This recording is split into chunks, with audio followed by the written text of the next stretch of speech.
Ayan, welcome back to our channel. Ayan, magandang araw sa inyong lahat.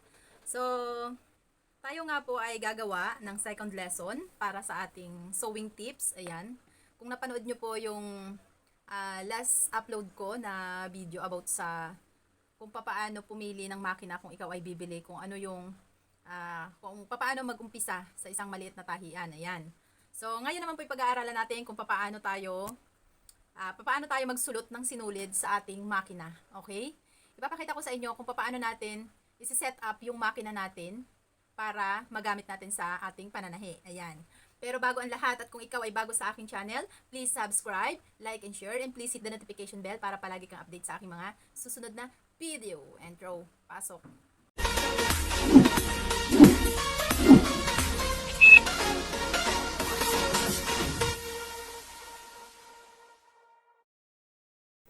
So ayan, welcome back. Ayan. Ito na nga, mag-uumpisa tayo. Ipapakita ko sa inyo yung sinulid. So ito, dalawang sinulid yan. So ipapakita ko sa inyo yung line kung saan lang siya dapat isuot ng mga butas. Ayan. Makikita nyo yan, yung mga sinulid na yan. 'Di ba? Nag-umpisa tayo doon sa pinakampuno ng sinulid. So ipasok natin yan dyan. Ayan, hanggang sa makarating tayo sa dulo, sa pinakang karayom. So ayan. So, mag-start na tayo kung paano ba natin talaga isulot ito. Kung tayo ay at kung bagong bili yung ating makina. Yan.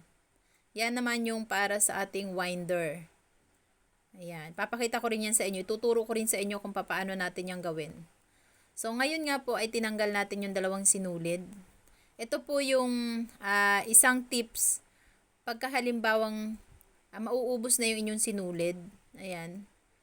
Pwedeng magkabit kayo ng isang sinulid. Idugsong nyo lang dyan sa sinulid na nakasulot na dyan sa inyong makina. Ayan. So, then, dun sa dulo ng sinulid, ayan. Dun sa dulo ng sinulid, pwedeng hilahin nyo na lang yan hanggang doon sa dulo ng butas. Ayan. So, hihilahin nyo na lang. Isang tips po yan para kung kayo man ay nalilito sa pagsusulot ng sinulid. Pero mamaya tuturuan ko kayo kung paano yung isa-isa, kung saan nyo dapat isuot yung mga sinulid. Ayan. Pinakita ko lang sa inyo yung madaling paraan para para sa pagsusulot ng ating sinulid sa mabilisang paraan. Ayan. So, dinugsong ko lang siya, then hinila ko lang siya. Tapos, pagkahila ko, diretso na yan. Isusuot mo na lang sa pinakang karayom. Ayan, okay? Sana naintindihan nyo po yung aking explanation. Ayan. Yan po ay dinugsong ko lang yung sinulid para mas mabilis. Ayan. So, eto na. Mag-uumpisa na tayo. Papakita ko na sa inyo kung paano ang step by step kung saan tayo mag-uumpisa. Ayan yung ating sinulid. So, ipasok natin yan dyan sa pinakang butas na yan. Yan yung number 1 na butas na dapat nating pasukan. Ayan. So, after nyan, pag napasok na natin dyan, makikita nyo dyan mayroong isang butas ulit. Pasok nyo yan diyan sa ibabaw. Tapos, mayroon pang isang butas. Ipasok nyo po ulit yan dyan. Okay? Ayan. Kung makikita nyo yan, ayan. So, napansin nyo na puro ibabaw yung pasukan ko. 'Di ba? So, after nyan, yung number 4 natin, ayan, pinasok ko yan dyan. Ayan. Pinasok natin, number 4 na. So, number 5 na ito, kung saan natin ito isisingit. Pagkatapos nyan, diyan diyan sa malapad na bilog, ipasok natin yan dyan. Ayan. So, dyan sa gitna po ng malapad na bilog, dyan nyo po iipit yung sinulid, okay? Ayan. Sa gitna po yan ng malapad na bilog. Isipit nyo lang yan dyan. Tapos, isabit nyo dyan sa parang mahaba na yan. Sabit nyo yan dyan. Tapos doon sa malapad na bilog. Tapos, after nyan, ibabalik ulit natin yan dyan sa, yan. Ibabalik ulit natin yan dyan. So, ipasok natin ulit yan dyan sa ating pinagdaanan natin kanina. Yan. So, after natin dyan, yan. So, okay na. Sana'y nasusundan nyo po ako, ano.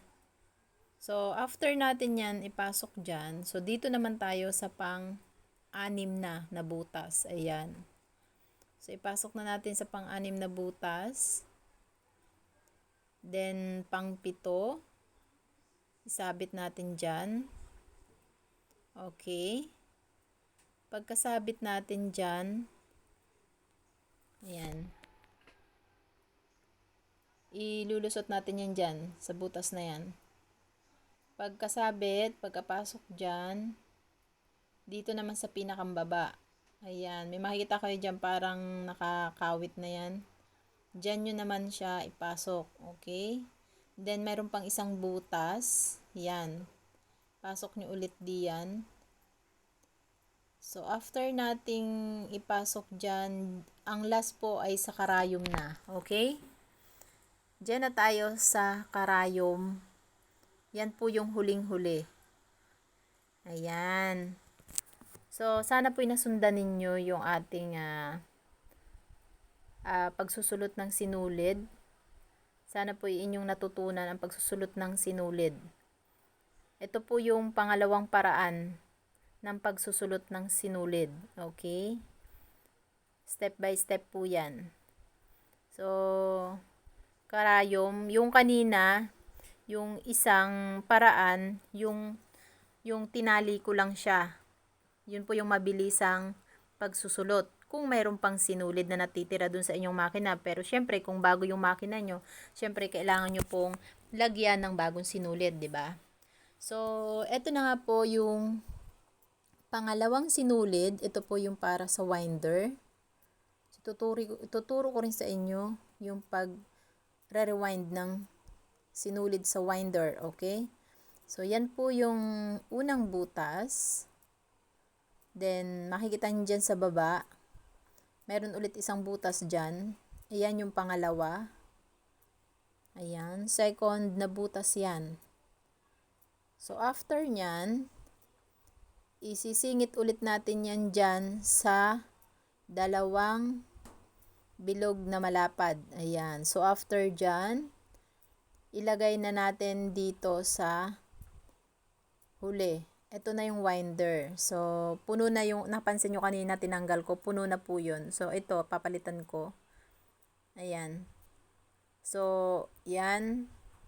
Ang pag-ikot po, sa ilalim po ang daan. Sa ilalim nyo po idaan yung sinulid. Okay? Sa ilalim nyo po idaan yung sinulid. Yan. So, ipasok nyo yan dyan sa ilalim. Yan, sa ilalim. Tapos, iikot. Okay? Pataas po ang pag-ikot. Hindi po pababa. Okay? Tandaan nyo po yan. Kasi hindi po magre-rewind yan. Pag mali ang inyong ikot. Ayan. So, sabay tulak.